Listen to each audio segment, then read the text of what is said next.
तेलंगाना देखिए न्यूज़ में आप तमाम के खैर मकदम में बढ़ते हैं। खबर के जाए शहर हैदराबाद में अगर एक दलित एमएलए महफूज नहीं है तो फिर आवाम का क्या होगा। इन ख्यालात का इज़हार BRS party social media convener मन्ने कृष्णांक ने एक प्रेस कॉन्फ्रेंस के मौके पर किया। इस मौके पर उन्होंने कंटोनमेंट एमएलए पर भी कई सवालात उठाए। बताया गया कि पर्सनल सिक्योरिटी को बढ़ाने के लिए क्या उन्होंने कोई ये ड्रामा तो नहीं रचा। इस सिलसिले में बताया गया कि अभी तक अटेम्प्ट टू मर्डर का केस भी बुक नहीं किया गया, ना ही इस सिलसिले में कोई वाज़ेह तौर पर बयान आया है। इस सिलसिले में उन्होंने कई सवालात उठाए। आइए सुनते हैं उन्हीं की ज़बानी। अगर अभी तक आपने चैनल को सब्सक्राइब नहीं किया तो फौरी कर लें। आलमी मुल्की रियासती मुकामी खबरों के लिए देखते रहिए आपका अपना चैनल तेलंगाना दिक्कत न्यूज़।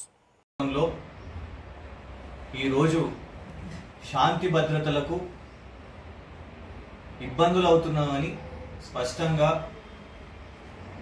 రెండు అంశాలు ఈ జరిగిన గత వారం రోజుల్లో మల్కాజ్గిరి మరియు కంటోన్మెంట్ నియోజకవర్గాల్లో ఈ రెండు అంశాలతోని స్పష్టంగా కూడా దాంట్లో కాంగ్రెస్ ఎమ్మెల్యేలే చర్చనీయాంశంగా మారడం, మరి ఇప్పటి వరకు కూడా ప్రభుత్వం కానివ్వండి, హోంమంత్రిగా నేటికి బాధ్యతలు వహిస్తున్న ముఖ్యమంత్రి గారు ఇవాళకి కూడా కనీసం రివ్యూ మీటింగ్ చేపట్టకపోవడం, మాట్లాడకపోవడం నిజంగా కూడా బాధాకరం. మల్కాజ్గిరిలోనేమో వందల మంది రౌడీలను పెట్టుకొని కాంగ్రెస్ ఎమ్మెల్యే నిలబడి సవాల్ విసురుతూ పోలీసులను కూడా అవహేళన చేస్తూ బహిరంగంగా కెమెరాల ముందు మాట్లాడడం అందరూ చూసారు. దానికి భిన్నంగా చాలా షాకింగ్, కంటోన్మెంట్ ఎమ్మెల్యే, దళిత ఎమ్మెల్యే, మొదటిసారి ఎమ్మెల్యే వారు ఒక 2 రోజుల క్రితం నార్త్ జోన్ డీసీపీ గారిని కలిసి ప్రాణహాని ఉంది అని ఫిర్యాదు చేయడం,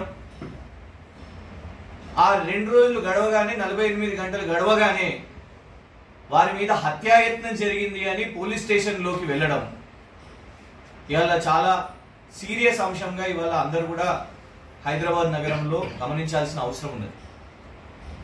ఒక ఎమ్మెల్యేకే రక్షణ లేకపోతే, ఇప్పటి వరకు ప్రభుత్వం స్పందించకపోతే మరి ఇక ప్రజలను ఎట్లా కాపాడుతుంది కాంగ్రెస్ ప్రభుత్వం?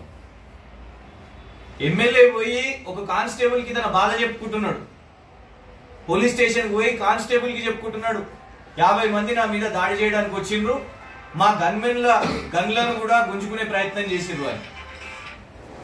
అది కూడా పోయి ఈ నియోజకవర్గంలో కూడా కాదు, బయటికి వెళ్ళినాక వేరే నియోజకవర్గంలో వారి మీద దాడి జరిగింది అని అంటే, హత్యాయత్నం జరిగింది అంటే ఎవరు వాళ్ళు? ఈ నియోజకవర్గం నుంచి కంటోన్మెంట్ నుంచి అక్కడ దాకా పోయినరా, లేకుంటే అక్కడోళ్ళ ఎక్కడోళ్ళు, ఎవరు వాళ్ళు? ఎమ్మెల్యే గారికి ఇవన్నీ తెలుసా? తెలిసినోళ్ళ తెలియనోళ్ళ? నిన్ననేమో దుండగులని చెప్తారు, ఇవాళనేమో నన్ను చంపే ప్రయత్నం చేస్తున్నారు, మాట్లాడుతున్నారు. మీ మీడియా వాళ్ళందరికి కూడా తెలుసు, వారికి మంత్రి గారి అండ కూడా ఉన్నది. ఇవాళ మీడియాలో స్టేట్మెంట్, ఎమ్మెల్యే గారు నన్ను చంపడానికి ప్రయత్నం చేస్తున్నారు, మంత్రులను చూసుకొని చేస్తున్నారు అంటే ఏ మంత్రి? కేవలం వ్యక్తుల మీదే కాదు, మంత్రుల మీద కూడా ఇవాళ ఆరోపణ వేసినట్టే కదా. అందరికి తెలుసు, వీరు మొదటిసారి ఎమ్మెల్యే. ఉప ఎన్నికలో పొంగులేటి శ్రీనివాసరెడ్డి గారు సపోర్ట్ చేస్తే, ఫైనాన్షియల్ సపోర్ట్ చేస్తే ఎన్నికల్లో గెలిచిర్రు. కానీ ఇవాళ నగరంలో నియోజకవర్గం దాటిన తర్వాత, వేరే నియోజకవర్గం పోయిన తర్వాత, అది కూడా సెక్యూరిటీ ఉండి 3 వెహికల్స్ కాన్వాయ్ ఉండి మంచిగా సైరన్ వేసుకున్న తర్వాత ఇవాళ హత్యాయత్నం జరిగింది అని అంటే ప్రభుత్వం విచారణ చేపట్టాలన్నా వద్దా? ఇప్పటి వరకు వాళ్ళ గన్మెన్లను హెడ్ క్వార్టర్స్ కి అటాచ్ చేసిండ్రా? దీని మీద పూర్తి ఇన్వెస్టిగేషన్ చేసిండ్రా? ఎందుకంటే ఉస్మానియా యూనివర్సిటీ పోలీస్ స్టేషన్ లోనేమో ఇవాళ మీడియాలో చూస్తున్నాం, పోలీస్ అధికారులు, ఎవరు నిన్న ఫిర్యాదు ఇచ్చిన కానిస్టేబుల్ గారు కాదు, అధికారులు ప్రెస్ మీట్ పెట్టి గన్మెన్లను అడిగినాము, అట్లాంటిది ఏం దాడి జరగలేదు, గన్లేం గుంజుకోలేదు అని పోలీస్ అధికారులు చెప్తున్నారు. నిన్న ఎమ్మెల్యే గారేమో కానిస్టేబుల్ గారికి మొత్తం విచారణ ఎక్స్ప్లెయిన్ చేస్తూ మా గన్మెన్ల గన్లు గుంజుకునే ప్రయత్నం చేసిర్రు అని చెప్పడం, ఇది దేనికి సంకేతం? అసలు ఏం ప్రయత్నం చేస్తున్నారు? ఎవరు వారిని చంపే బెదిరింపులు చేస్తున్నారు? పేరు కూడా తీసుకోలేదు. మరి మీకేమైనా పేరు తెలుసో గతంలో నేర చరిత్ర ఉంది, మర్డర్లు చేసిండ్రు అని ఇవన్నీ మాట్లాడినప్పుడు పేరన్నా చెప్పాలి కదా, ఎవరు బెదిరింపులు ఇస్తున్నారు అని. ఎందుకంటే ఇవాళ సిట్టింగ్ హైదరాబాద్ లో ఇవాళ వాళ్లకు బెదిరింపులు వస్తున్నాయంటే, ఎవరో చంపాలని ప్రయత్నం చేస్తున్నారని మీడియాకు చెప్పిందంటే, అంత ఓపెన్ గా ఉన్నప్పుడు మరి పేరు తీసుకోవాలి కదా ఎమ్మెల్యే గారు. పేరెందుకు తీసుకోలేదు? ప్రభుత్వం ఏం చేస్తుంది? ప్రభుత్వం వాళ్ళ సొంత పార్టీ ఎమ్మెల్యేని ఎందుకు రక్షించుకోలేకపోతుంది? ఇలా హత్యలు జరుగుతున్నాయి. సిపిఐ నాయకుడు గన్తోనే ఆయన షూట్ చేశారు. మెదక్లో కాంగ్రెస్ నాయకుడు ఆయనని షూట్ చేసి చంపారు. ఇట్లా బ్యాక్ టు బ్యాక్ హత్యలు జరుగుతున్నాయి. అదే ఇక్కడ పోలీసులేమో మొన్న ఒక బ్యానర్ మా వాళ్ళు వేస్తే, ఏది దాంట్లో ఏం బొమ్మలు లేవు, ఏం లేవు, ప్రశ్నలు అడిగారు గంతే. ఈ స్కాములు అవుతున్నాయి, కుంభకోణాలు అవుతున్నాయి అనగానే పొద్దున బ్యానర్ పడ్డది, మధ్యాహ్నం కల్లా బ్యానర్ కట్టిన వాళ్ళను, బ్యానర్ డిజైన్ చేసిన వాళ్ళను, నిలబడి వేయించిన వాళ్ళను అరెస్ట్ చేసారు. సరే చేసిర్రు, దాన్ని న్యాయబద్ధంగా ఎదుర్కొంటారు. ప్రతిపక్షాన్ని ఏమో మీరు ఇంత స్పీడ్ గా ఎవరైనా రీట్వీట్ కొడితే సోషల్ మీడియాలో అరెస్ట్, రీట్వీట్ కొడితేనే ఫలానా ఎవరో పెడితే దాన్ని రీట్వీట్ కొడితే అరెస్ట్. మరి ఇక్కడ ఎమ్మెల్యే మీద హత్యాయత్నం జరిగితే వీరేమో 50 మంది అంటారు. మీ మీడియా వాళ్ళందరూ కూడా 50 మందిని నోటు పంపించారు. కానీ అక్కడనేమో మళ్ళా 6 బైకులు అని చెప్తారు. 6 బైకులలో 50 మంది ఎట్లా కూర్చుంటారు? 6 బైకులని పోలీసు వాళ్ళు స్పష్టంగా చెప్పారు. సీసీటీవీ ఫుటేజ్ రిలీజ్ చేయాలి. ఇప్పుడు ఆ బ్యానర్ దగ్గరనేమో సీసీటీవీ ఫుటేజ్ ఆధారంగా మొత్తం అంతా అరెస్టులు చేసారు కదా. మరి ఇక్కడ ఎమ్మెల్యే మీద హత్యాయత్నం జరిగితే సీసీటీవీ ఫుటేజ్ ఎందుకు బయటకు వస్తలేదు? ఎమ్మెల్యే గారు డ్రామా చేసిర్రా? సెక్యూరిటీ కావాలనా? అదనపు సెక్యూరిటీ కావడం కోసం ఇదంతా డ్రామా చేస్తున్నారా? లేదు నిజంగానే ఉన్నదా? నిజంగా ఉంటే ఖచ్చితంగా విచారణ చేపట్టాలి. మేము కమిషనర్ సివి ఆనంద్ గారిని డిమాండ్ చేస్తున్నాం. దీని మీద ప్రెస్ మీట్ పెట్టి మాకు ఈ విచారణ మీద ఎక్స్ప్లెయిన్ చేయాల్సిన బాధ్యత మీకున్నది. ప్రభుత్వంలో ఉన్నవాళ్ళు, మా దళిత ఎమ్మెల్యే, మా నియోజకవర్గం ఎమ్మెల్యే, ఆయనకి ఏమైనా జరిగితే ఎట్లా మరి? అంత హత్యాయత్నం జరిగినప్పుడు, అటెంప్ట్ టు మర్డర్ జరిగినప్పుడు వాళ్ళ మీద ఏం సెక్షన్స్ వేసిర్రు? అరెస్ట్ చేసిర్రా? ప్లాన్డ్ క్రైమా? ఎందుకంటే ప్రీ ప్లాన్డ్ గా అనే పదం వాడారు ఎమ్మెల్యే గారు. ప్రీ ప్లాన్డ్ గా జరిగింది అని అంటే డెఫినెట్ గా ఎవరు అబెట్మెంట్ చేసింది, ఎవరు అబెట్మెంట్ ఆఫ్ క్రైమ్ ఎవరిది, అటెంప్ట్ టు మర్డర్ ఎవరిది, ఏం సెక్షన్స్ పడ్డాయి ఇప్పటి వరకు, ఎంతవరకు విచారణ వచ్చింది దీని మీద? లేదు, ఇది కేవలం ఎందుకంటే సైరన్లు వేసుకొని వెళ్తూ ఉంటారు కాబట్టి. ఎందుకంటే నిన్న పోలీసు వాళ్ళు వాళ్ళ పొద్దున్న చెప్పే ప్రకారం ఏంటంటే సైరన్లు వేసుకున్నారు, వెళ్లే వాహనదారులకు ఇబ్బంది అయింది కాబట్టి అదేదో న్యూసెన్స్ లాగా అయింది అని పోలీసు వాళ్ళు చెప్పేబట్టి. సో ఈ సైరన్లు ఇంకా నియోజకవర్గం మీద రుద్దడానికి, ఇంకొక కొందరు బలగాలు కావడానిక ఇదంతా? ఇవాళ మీ సొంత పార్టీ వాళ్ళ మీదే మీరు కేసులు వేస్తున్నారు. యూత్ కాంగ్రెస్ అబ్బాయిలు, కంటోన్మెంట్ నియోజకవర్గం యూత్ కాంగ్రెస్ అబ్బాయిల మీద కేసు వేపిస్తారు. ఆ డబుల్ బెడ్రూమ్ ఏదో కుంభకోణం లంబకోణం జరుగుతుంది అనేసి దాని మీద ఏదో కేసులు వేపిస్తారు. అక్కడ ఉన్న వాళ్ళే, మీ పార్టీ వాళ్ళే, మళ్ళీ వాళ్ళ మీద కేసులు అవుతాయి, అరెస్టులు కూడా అవుతారు. ఇవాళ మళ్ళా మీరు మాట్లాడుతున్నది పేరు చెప్పలేదు కానీ నన్ను చంపాలనుకుంటుండు, ఆయన మర్డరరు, ఆయన రౌడీ షీటు అని పేరు చెప్పకుండా ఎవరి గురించో మాట్లాడారు. వారికి మంత్రి గారు అండ ఉంది అంటే సొంతం మీ పార్టీ మీద. ఇంకేందంట, పోలీసులకు నేను డీసీపీ గారు చెప్తే డీసీపీ గారు పోయి మీ అధిష్టానానికి కంప్లైంట్ ఇవ్వండి, ఏఐసీసీకి కంప్లైంట్ ఇవ్వండి అంటే నేను కంప్లైంట్ ఏఐసీసీకి ఇవ్వను, పోలీస్కి ఇస్తాను అని చెప్పారు.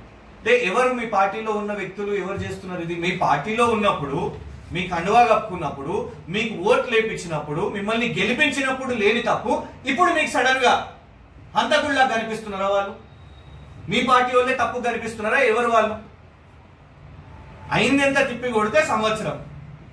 ఈ సంవత్సరంలో నిజంగా మీరు చేసింది గొప్పలు కూడా ఏం లేదు, మీకు ప్రత్యర్థులు ఉండడానికి మీరు చేసిన పని కూడా ఏం లేదు. మేము కూడా పూర్తిగా మీకు వదిలేసినాం. ఒక సంవత్సరం ఏం బీక్తారో ఏం పొడుస్తారో అని చూస్తున్నాం. ఇప్పటిదాకా చేసిన గొప్ప పని ఒక్కటి కూడా లేదు కదా చెప్పుకోవడానికి. ఎట్లా వచ్చారు మీరు ప్రత్యర్థులు, ఎట్లా వచ్చారు చెప్పండి? బీఆర్ఎస్ వాళ్ళు అయితే ఏం మాట్లాడలేదు, మేము ఎవరం కూడా ఏం యాక్టివిటీ చేస్తలేము, ఒప్పుకుంటున్నాం. మీ మీద ఇప్పటి వరకు కూడా ఒక్క ఖండించే స్టేట్మెంట్ కూడా ఎవరు ఇవ్వలేదు. మల్కాజిగిరి లాగా సవాళ్ళు కూడా అయితలేవు. ఇక్కడ ఎవరు మీ ప్రత్యర్థులు? ల్యాండ్ డీల్ ఏమన్నా తేడా కొట్టినాయా? ఎందుకంటే సంవత్సరంలో నుంచి మీ అందరికి మీడియా వాళ్ళకు వచ్చింది. పోలీసులు చెప్పేది 6 బైకులు అని చెప్తున్నారు లెక్కతో సహా. నేను ఇవాళ ప్రెస్ మీట్లు అన్ని మీ ఛానల్స్ కి ఆ అధికారులు మాట్లాడింది లైవ్ చూసినాను నేను. 6 బైకులు. నంబర్ 1, 6 బైకులలో 50 మంది ఎట్లా వస్తారు? నంబర్ 2, ప్రతి ఒక్కటి మనకు సీసీటీవీ ఫుటేజ్ వచ్చేటి, అదెందుకు సీసీటీవీ ఫుటేజ్ రాలేదు నిజంగానే దాడి జరిగితే? ఇంకోటి, గన్మెన్లు పోలీసులు చెప్పిన ప్రకారం గన్మెన్లు దాడి చేయలేదు, మా గన్లు లాక్కునుడు ఇవేం కాలేదు అని అన్నప్పుడు ఎమ్మెల్యే గారు మరి నిన్న పోలీస్ స్టేషన్ లో ఎందుకు ఈ అబద్ధం చెప్పాల్సిన అవసరం వచ్చింది? 100% డ్రామానే. అయితే ఈ డ్రామా దేనికోసం చేస్తున్నారు అనేది తెలియాలి. సింపతి రాజకీయాల, మీడియా అటెన్షనా? ఆయన వార్తల్లో లేడు, ఆయన చేసింది ఏం లేదు, అందుకే వార్తల్లో లేడు. అవి మధ్య వచ్చే సర్వే రిపోర్ట్లలో కూడా వర్స్ట్ పర్ఫార్మెన్స్ లో ఉన్నాడు అని చెప్తున్నారు. నియోజకవర్గానికి చేసింది ఏం లేదు, ఆయన ఇచ్చిన హామీలది కూడా ఏమీ కాలేదు ఇప్పటి వరకు. ఆయన లిస్ట్ ఆఫ్ హామీలు ఉన్నాయి, సరే దాని విషయం తర్వాత మాట్లాడతాం. ఆ హామీలు ఇంకా కూడా మెల్లమెల్లగా టైం ఇస్తున్నాం, ప్రజలకు కూడా తెలుస్తుంది. కానీ ఆయనే మంచిగా ఈ సంవత్సరంలో ఎదిగిండు, మంచిదే, ఎదగాలి కూడా, తప్పేం లేదు. సంవత్సరంలోనే మర్సిడీస్ బెంజ్ కొనడం మామూలు స్పీడ్ కాదు, అది జెట్ స్పీడ్ అది. కానీ ఇవాళ అదే మర్సిడీస్ బెంజ్ లో పోతుంటే దాడి జరిగింది కదా, ఎమ్మెల్యే కదా. మరి ఎమ్మెల్యే మీద దాడి జరిగినప్పుడు ఇవాళ వరకు ప్రభుత్వం నుంచి ఎందుకు ఇవాళ వరకు స్పందన లేదు? ఏం సెక్షన్స్ వేసిరో సమాధానం చెప్పండి. నిజంగానే సీరియస్ ఉంటే, నిజంగానే హత్యాయత్నం జరిగే ఉంటే అటెంప్ట్ మర్డర్ పడ్డదా, సెక్షన్ పడ్డదా? పడలేదు ఇప్పటి వరకు. ఏం సెక్షన్స్ ఉన్నాయో దాని మీద సమాధానం చెప్పండి. అండ్ అన్నిటికంటే ఇంపార్టెంట్, డ్రామా అని ఎందుకు అంటున్నాము అని అంటే, వారు ఏమంటున్నారు, నార్త్ జోన్ డీసీపీ గారి దగ్గరకు పోయినా విచారణకు అపీల్ చేసినా నా మీద హత్యాయత్నం జరుగుతుంది అని చెప్పారు. అండ్ వారు ఇవాళ మాట్లాడుతున్న ప్రకారం వారు స్పెసిఫిక్ గా ఎవరో వ్యక్తి పేరు చెప్తున్నారు, పేరు చెప్తలేరు కానీ ఒక గతంలో నేర చరిత్ర ఉన్న వ్యక్తి, మర్డర్లు చేసిన వ్యక్తి అని చెప్తున్నారు. అది వీరికి పర్సనల్ గా అట్లా గుర్తొచ్చిందా ఇవాళ మాకు తెలియదు, కానీ ఎవరితోని పంచాయతీ ఉన్నదో మాకు తెలియదు, వారు మాట్లాడుతున్నారు. కానీ ఒకటి అర్థమవుతున్నది ఏంటంటే, వారు కూడా కాంగ్రెస్ వ్యక్తులు అన్నట్టే. ఆ కాంగ్రెస్ వ్యక్తులు వీళ్ళకి పనిచేసారు కదా, ఈయనని గెలిపించారు కదా. మీకు తెలుసు, నాకు తెలుసు ఎవరి గురించి మాట్లాడుతున్నారు. కానీ ఇది ఎమ్మెల్యే గారు పేరు తీసుకుంటే అయిపోతుంది కదా, పేరు తీసుకుంటే స్పష్టత అయిపోతుంది ఎవరి గురించి మాట్లాడుతున్నారు. దీనిపైన ఎమ్మెల్యే గారు సమాధానం చెప్పాలి. నేను అడిగిన క్వశ్చన్లకు కూడా ఇవి సమాధానం చెప్పాలి. వారు అడిగిన క్వశ్చన్ వారి క్వశ్చన్సే కాదు, డైరెక్ట్ గా నేరుగా పేరు చెప్పండి అని అంటున్నాం. మీకు ఎవరితోని థ్రెట్ ఉంది? స్ట్రైట్ క్వశ్చన్, ఎవరితో థ్రెట్ ఉంది చెప్పండి. థ్రెట్ ఉంటే మొన్నటి వరకు ఎలక్షన్స్ లో మీతో పనిచేసారు కదా, మిమ్మల్ని గెలిపించుకున్నారు కదా, అంటే మీ పార్టీలోనే మీకు థ్రెట్ ఉన్నదా? Question number 1. Question number 2, who is that minister who is supporting that ఫలానా పర్సన్? వారే మాట్లాడారు కదా ఇవాళ, మీ దాంట్లోనే మాట్లాడారు. మంత్రి అండ ఉన్నది కాబట్టి మంత్రులను చూసుకొని మీద ఇట్లా చేస్తున్నారు అంటే ఎవరా మంత్రి? ఎవరున్నారు వెనుక ఆ మంత్రి? ఆ పేరు తెలియాల్సిన అవసరం ఉంది. ఇది చిన్న విషయం కాదు. ఒక రూలింగ్ గవర్నమెంట్ ఎమ్మెల్యే మీద ఒక మంత్రి కుట్ర చేస్తున్నాడు, ఆ మంత్రి అండతోని నియోజకవర్గంలో కుట్ర చేసి తనను హతమార్చాలని ప్రయత్నం చేస్తున్నట్టే దీని మీద ఈ పాయింట్స్ మీద సమాధానం చెప్పాలి.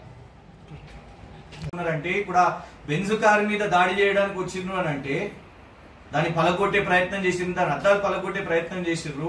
లోపల ఎమ్మెల్యే గారు ఉన్నారు, గన్మెన్లూరుకు వచ్చిర్రు. ఆ బెంజ్ కారుకి ఏమైందో ఈ అన్ని విషయాలు తెలియాలి కదా, ఏమైనా అద్దం పలిగిందా లేదా బెంజ్ది.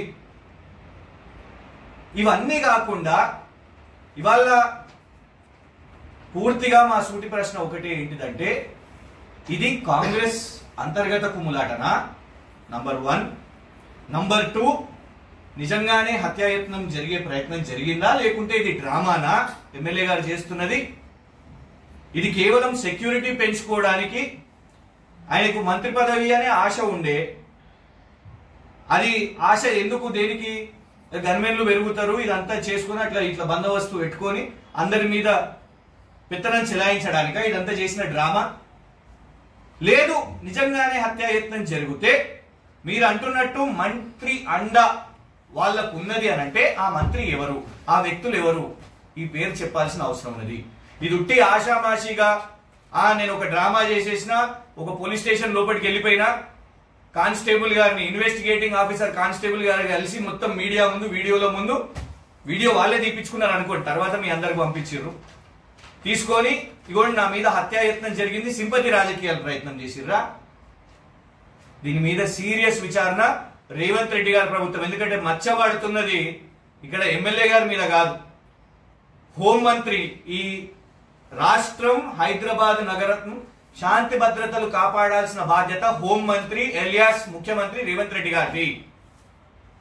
మీ సిట్టింగ్ ఎమ్మెల్యేనే, ఎస్సీ ఎమ్మెల్యేనే ఇవాళ నా మీద హత్యాయత్నం జరిగింది, పార్టీ వాళ్ళు దాంట్లో ఉన్నారు, వాళ్ళకి నేర చరిత్ర ఉన్నది అని పదే పదే చెప్తున్నాడు అనంటే మీ పార్టీలో ఉన్నప్పుడు మరి డెఫినెట్ గా పార్టీగా మీ పిసిసి ప్రెసిడెంట్ మాట్లాడాలి, ప్రభుత్వంగా ముఖ్యమంత్రి గారు విచారణ చేపట్టి డెఫినెట్ గా వారు సమాధానం చెప్తారా, ముఖ్యమంత్రి గారు సమాధానం చెప్తారా, లేకపోతే కమిషనర్ సివి ఆనంద్ గారు సమాధానం చెప్తారా, దీని మీద వేచి చూస్తాం.